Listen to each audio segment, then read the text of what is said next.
vamos continuar falando das nossas plantas e hoje nós vamos falar do Allium sativum, que nada mais é do que aquele alho que nós usamos na nossa alimentação. Então o Allium sativum da família Liliaceae, parte utilizada os bulbos e é nativa da Ásia, mas é cultivada mundialmente. O principal marcador químico do alho é a alina e a alicina. Então nós temos aqui as estruturas químicas da alina e alicina, contém também as substâncias, outros compostos sulfurados, então tem uma série de componentes aí do fitocomplexo. As ações farmacológicas, então tem atividade antimicrobiana e antifúngica. É importante essa atividade no tratamento das doenças respiratórias e por isso que as nossas avós faziam aquele chá de alho bem forte. Por quê? Porque aí essas substâncias são liberadas pelas vias aéreas, inclusive pela nossa pele. Então, pessoas às vezes comem muito alho, a gente sente a liberação pela pele. E tem essa ação antimicrobiana, tá? Contra algumas espécies, como por exemplo o Staphylococcus aureus, que nós já falamos que é uma bactéria patogênica, a Escherichia coli, a Cândida, a Pseudomonas aeruginosa, que também é uma bactéria extremamente patogênica. Então a gente tem aí uma atividade antimicrobiana extremamente importante. Tá? E essa atividade está relacionada a alguns compostos químicos, como a alicina e os compostos de trisulfeto de dialil. E outras atividades. Então, ela é recomendada principalmente com relação à atividade com ação em colesterol, triglicerídeo, com aumento de HDL, tem atividade antitrombótica, então reduz a agregação plaquetária, evitando a formação de trombos. Então nós temos uma série de atividades que são benéficas para o nosso organismo, que é essa ação do alho. As indicações terapêuticas, então, indicado como coadjuvante no tratamento da bronquite crônica, asma e também como expectorante. Preventivo de alterações vasculares e coadjuvante no tratamento da hipertensão e das dislipidemias. Então, nós temos essa planta lá na instrução normativa. A dose diária é de 3 a 5 miligramas de alicina, que é o nosso marcador químico. As principais formas farmacêuticas, então nós podemos usar desde tinturas, alcoolaturas, extrato fluido, cápsulas com óleo, cápsulas com extrato seco. É uma planta que também está descrita no Memento Fitoterápico de 2016. Então, nós temos a dose e intervalo. Então, tintura de 50 a 100 gotas, diluídas em um pouco da água. Nunca tomem uma tintura sem diluir em água. É sempre importante diluir em mais ou menos 75 ml de água, 3 vezes ao dia. O óleo, ele tem que corresponder a 2 a 5 miligramas de alicina, para a dose diária. Então, dependendo da concentração desse óleo, essa dose pode ser dividida ou não. O pó, de 0,4 a 1,2 gramas, seria a dose diária. E o extrato fluido de 1 a 2 ml. Ele ainda está descrito no nosso formulário de 2018 na forma de cápsula. Então, o óleo volátil do bulbilho, de 2 a 5 miligramas, e recipiente, uma cápsula. Ou na forma de tintura. Então, a tintura se utiliza o bulbo pulverizado, 20 gramas, e álcool etílico, 70%, que é SP 100 ml. Lembrando que esse álcool etílico, ele sempre tem que ser álcool de cereal, ele não pode ser álcool derivado de petróleo. As indicações. Então, lá nas cápsulas, nós temos indicações auxiliar no tratamento da dislipidemia mista e na prevenção de alterações ateroscleróticas. Para as tinturas, nós temos auxiliar nos sintomas associados à infecção das vias respiratórias superiores com presença de secreção. Então, isso é o que está descrito na monografia dessas formas farmacêuticas para o alho. Mas nada impede de se utilizar uma cápsula também para tratamento do sistema respiratório. Ela pode ser utilizada sem problema. Cuidados e reações adversas. Então, existem relatos de reações alérgicas, principalmente a pele, a superdosagem, como nós já falamos, o uso crônico. Então pode ter uma atividade anticoagulante potente. Pessoas que tomam anticoagulantes orais têm que tomar cuidado com o uso desses medicamentos. E ele pode também estar inibindo o efeito dos antirretrovirais, como por exemplo o saquinavir. Calêndula officinalis é outra planta extremamente importante, que se utilizam essas flores lindas. A calêndula ela tem atividade antimicrobiana. Então, atua também aí sobre diversas bactérias que podem ser patogênicas. Então, aqui nós temos a relação de bactérias, como, por exemplo, a Escherichia coli, Staphylococcus aureus, a Pseudomonas aeruginosa, sobre os fungos, a Trichomona vaginalis. E essa ação, ela está associada aos terpenos. E, além dessa atividade antimicrobiana, ainda tem atividade antiviral. Então, suprime, por exemplo, a replicação do herpes simples, do influenza, que é o vírus causador da gripe. Então, uma importante planta auxiliar para o tratamento da gripe, para a prevenção das gripes causadas por influenza. Faz a fagocitose, então aumenta, ela tem polissacarídeos que vão melhorar, vão contribuir para a fagocitose de micro-organismos, principalmente bactérias gram-negativas. Além dessa atividade antimicrobiana antiviral e antifúngica, tem atividade anti-inflamatória. Então, tanto o uso tópico quanto o uso oral, ela apresenta atividade anti-inflamatória, sendo importante também no tratamento das vias aéreas. Então, ela faz o quê? Ela reduz a produção de leucotrienos e a broncoconstrição. Então, como reduz a inflamação, o que acontece lá no brônquio? Que dá broncoconstrição é o excesso de leucotrienos, o excesso de produção de leucotrienos. Se eu inibo a produção desses leucotrienos, o que vai acontecer? Meu brônquio vai relaxar. Então, ela contribui para a redução tanto da produção e, consequentemente, para fazer o vaso relaxar. Então, uso interno, inflamação da mucosa oral e da orofaringe, inflamações de pele e mucosa e também como cicatrizante para uso externo. Então, o uso tópico pode ser utilizado na forma de spray, tintura, gel, cremes, com uma dose diária equivalente a 8,8 a 17,6 miligramas de flavonoides. Então, a padronização dessa planta é feita através da quantidade de flavonoides. Ela aparece na instrução normativa. Então, como cicatrizante anti-inflamatório, a concentração da forma farmacêutica, ela vai de 1,6 a 5 miligramas de flavonoides totais expressos em hiperosídeos para uso oral. Então, as principais formas farmacêuticas nós podemos utilizar na forma de infusão, 1 a 2 gramas em 150 ml de água, a tintura 1 para 10 ou 1 para 5, o extrato fluido, o gel para uso externo e o creme para uso externo. Ou uma pomada. E aí lá no Memento Fitoterápico eles trazem uma pomada à base de lanolina vaselina.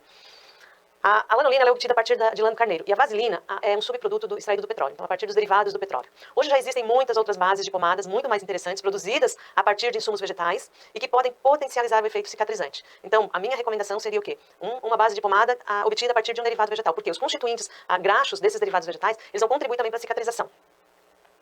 Depois, lá no suplemento da farmacopeia brasileira, nós temos a calêndula na forma de tintura, a 20%, as flores, álcool etílico, QSP 100 ml, auxiliar no tratamento de afecções inflamatórias leves da pele, boca e garganta. Outra planta rica em flavonoides é a camomila, como a parte utilizada são as flores. Então a camomila, ela tem uma composição química variada e podemos utilizar as flores ou capítulos florais frescos ou secos. Nessa composição nós temos uma quantidade de óleo essencial e o principal óleo essencial dessa planta é o alfa-bisabolol, que possui atividade anti-inflamatória. Nós temos ainda o azuleno, que também tem atividade anti-inflamatória, e os flavonoides, como a apigenina e a apigenina 7-glicosídeo. E temos ainda hidroxicumarinas, mucilagens, ácidos fenólicos e polissacarídeos. Então só por essa constituição química nós já conseguimos visualizar mentalmente que efeito que essa planta vai ter no meu trato respiratório. Porque se eu tenho hidroxicumarina, ela fluidifica o muco. Ainda tem ação broncodilatadora. Se eu tenho todos esses flavonoides, eles têm atividade anti-inflamatória e antioxidante. Tudo que eu tenho lá no meu processo inflamatório. E o óleo essencial que tem atividade anti-inflamatória e que ainda pode ser liberado pelas vias aéreas. Então, ações farmacológicas, anti-inflamatória, antiespasmódica e antibacteriana. Então, além de todo esse efeito anti-inflamatório, ainda possui ação antimicrobiana. Tem ação cicatrizante, melhora o sistema digestivo, auxilia na atividade antiulcerogênica e tem um certo efeito sedativo, calmante. Então, se o meu paciente ele tem um problema respiratório, ele tem, por exemplo, uma asma brônquica e ele tem inflamação neurogênica, ele fica com o corpo inflamado, ele fica estressado, ele fica mais irritado. Então, ele já tem esse efeito sedativo que vai auxiliar a deixar ele mais tranquilo. Então, é uma planta que tem uma série de ações, diferentes mecanismos que vão atuar melhorando no quê? Todo o organismo do meu indivíduo. As indicações, nós já vimos, então, as gastrointestinais e as respiratórias, o uso externo, a atividade antimicrobiana, principalmente contra Staphylococcus aureus e Streptococcus mutans. Streptococcus mutans é muito encontrado na boca. Então, é um dos agentes microbianos que pode contribuir para a cárie. E aí, uma planta que pode ser utilizada para contribuir para reduzir a formação de cárie, reduzindo o Staphylococcus mutans. Streptococcus, os bacilos, então, tem também atividade antimicrobiana. Atividade anti-inflamatória inibe a ciclooxigenase e a lipoxigenase. Então, reduz a produção de prostaglandinas e leucotrienos. E o alfa-bisabolol ainda inibe a 5-lipoxigenase. Lembram que as lipoxigenases elas estão presentes nas inflamações crônicas.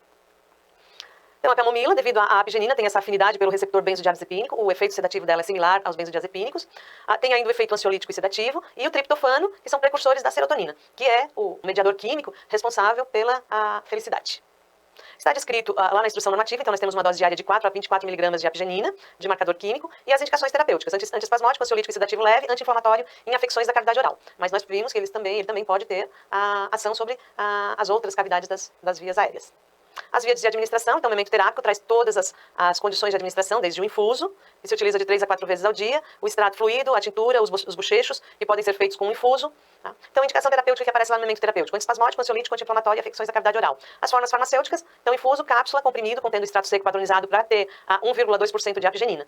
As contraindicações, então, se tiver alguma sensibilidade à planta, os efeitos colaterais, raros casos de alergia, e a lactação e a gravidez. E é importante sempre lembrar que quando nós prescrevemos uma planta medicinal, assim como um medicamento alopático, muitas vezes aquele paciente ele não se dá bem com aquela planta ou com aquele medicamento. Então é sempre importante, quando prescrever a planta, avaliar esse paciente, porque muitas vezes pode ter componentes ou não ter efeito naquele paciente. Então cada paciente é um indivíduo único e a planta ela precisa ser utilizada também de acordo com as características desse paciente e com os efeitos que esse paciente pode ter. Eu estou falando isso porque minha mãe usa muitas plantas medicinais e ela é uma pessoa que não se dá bem com a camomila. O efeito que a camomila tem no organismo dela não é um efeito bom. Então, e é uma planta que não tem efeitos tóxicos, que não tem maiores efeitos. Então, é sempre importante avaliar cada paciente. Depois nós temos a equinácea purpúrea, que se utiliza as partes aéreas colhidas na floração e que tem como compostos químicos também óleos voláteis. Então, nós estamos vendo que as maiorias das plantas utilizadas para o trato respiratório, elas têm óleos voláteis e derivados fenólicos, flavonoides, como, por exemplo, os derivados do ácido cafeico, principalmente o ácido chicórico, que é um marcador químico. Tem ainda polissacarídeos. Então, o ácido chicórico é o nosso principal marcador químico. A equinácea purpúrea é uma planta interessante porque ela estimula a córtex adrenal, então estimula a atividade da córtex adrenal, aumenta a capacidade de fagocitose, então as nossas células, os nossos macrófagos, eles vão estar mais aptos a executar a fagocitose. Então, em todo o nosso organismo, nós temos os macrófagos que ficam na superfície, justamente para fazer essa primeira defesa. E ela ativa esses macrófagos, eles ficam mais ativos para fazer a defesa do nosso organismo. Estimulam a produção de properdina, que é um fator P do complemento que pode neutralizar bactérias e vírus, e estimula a produção de interferon. Então, é uma planta que ela vai estar melhorando o nosso sistema de defesa do organismo. A equinácea purpúrea, ela é utilizada, então, em diversas condições, como, por exemplo, resfriado comum, dor de garganta, para influenza, no caso de gripes, para as bronquites, gengivites e disfunções imunológicas, para normalizar o sistema imunológico e melhorar o sistema inato de defesa, nas infecções, porque ela também tem atividade, uma certa atividade antimicrobiana, ainda tem ação em outros órgãos, tá? Como por exemplo, nas vaginites, candidíases, pela ação antifúngica e anti-inflamatória. Ela está lá na nossa instrução normativa, então padronização é a soma dos ácidos cafetárico e ácido chicórico, a dose diária é de 13 a 36 miligramas da soma desses ácidos, e ação terapêutica preventiva e coadjuvante na terapia de resfriados e infecções do trato respiratório e urinário. Então, pessoas que têm resfriados frequentes, gripes frequentes, infecções de gargantas frequentes, podem utilizar essa planta para melhorar esse sistema de defesa e esse sistema imunológico, como preventivo. Tá? As formas farmacêuticas, então cápsulas e comprimidos utilizando extrato seco. As vias de administração por via oral, então extrato seco 250 miligramas 1 a 3 vezes ao dia, então equivalente a 10 a 30 miligramas de ácido chicórico por dia. O extrato seco, então equivalente a 200 miligramas da droga vegetal, e a raiz pulverizada. Nós temos lá no suplemento também, então, as cápsulas, as tinturas, na forma de raiz pulverizada e extração em álcool etílico, então auxiliar no tratamento sintomático do resfriado comum, tomar 3 ml 3 vezes ao dia, ou na forma de cápsulas. As contraindicações, então a Comissão E da Alemanha, ela contraindica para doenças autoimunes, doenças progressivas, tais como lúpus, a esclerose múltipla, e na gravidez ela pode ser usada com segurança. A outra planta que nós temos para o tratamento da doença respiratória é o Pelargonium psidoides, que é da família Geraniaceae, não é uma família brasileira, não é uma planta brasileira, é uma planta que vem, é uma planta sul-africana, e lá ela é conhecida como Unca loabo, que significa tosse severa. Então eles utilizam muito essa planta para tratamento dos sistemas respiratórios. O marcador químico é a uncalina, que é um tipo de cumarina, e se utiliza o extrato líquido, então o extrato obtido a partir das folhas desta planta. E ela é produzida por diversas empresas no Brasil. Então, o que o pelargônio faz? Ele reduz sintomas das vias aéreas, então tem atividade anti-inflamatória, então nas bronquites, sinusites. É um medicamento, é uma planta extremamente importante no tratamento da sinusite, e a gente vai entender por quê. Além dessa atividade anti-inflamatória, ela tem atividade antimicrobiana, então atua sobre diversos micro-organismos, e tem uma atividade muito importante, assim como a equinácea, que é a atividade imunoestimulante, que vai ativar, que vai imunoestimular os nossos macrófagos a estarem mais alertas ao nosso sistema de defesa inato. E, além disso, inibe a adesão bacteriana e viral. Então, quando a bactéria, o vírus entra no nosso organismo, o primeiro passo é ela se aderir à mucosa.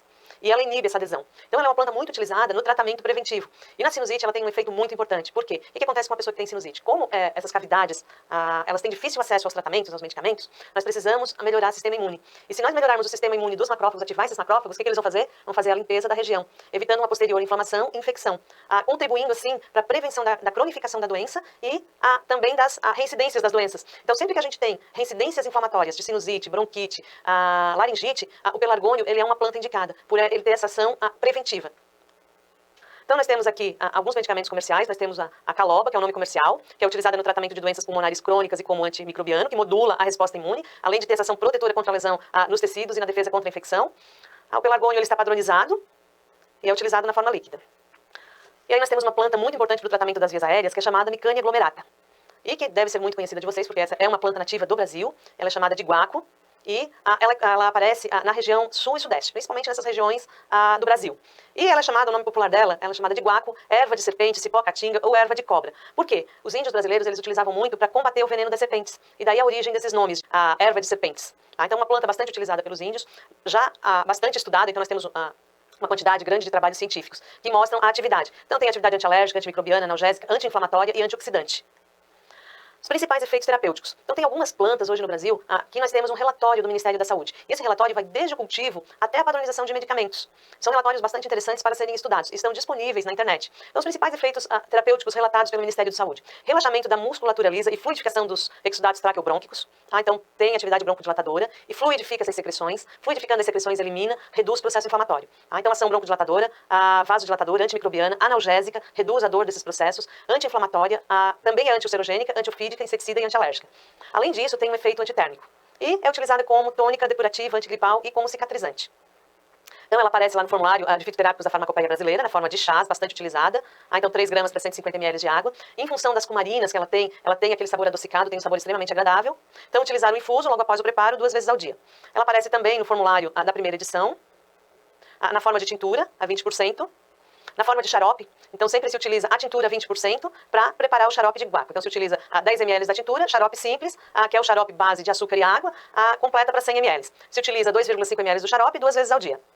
O marcador químico da Micânia glomerata é a cumarina. Então nós temos aí, nós podemos utilizar uma dose diária de 0,5 a 5 miligramas de cumarinas ao dia.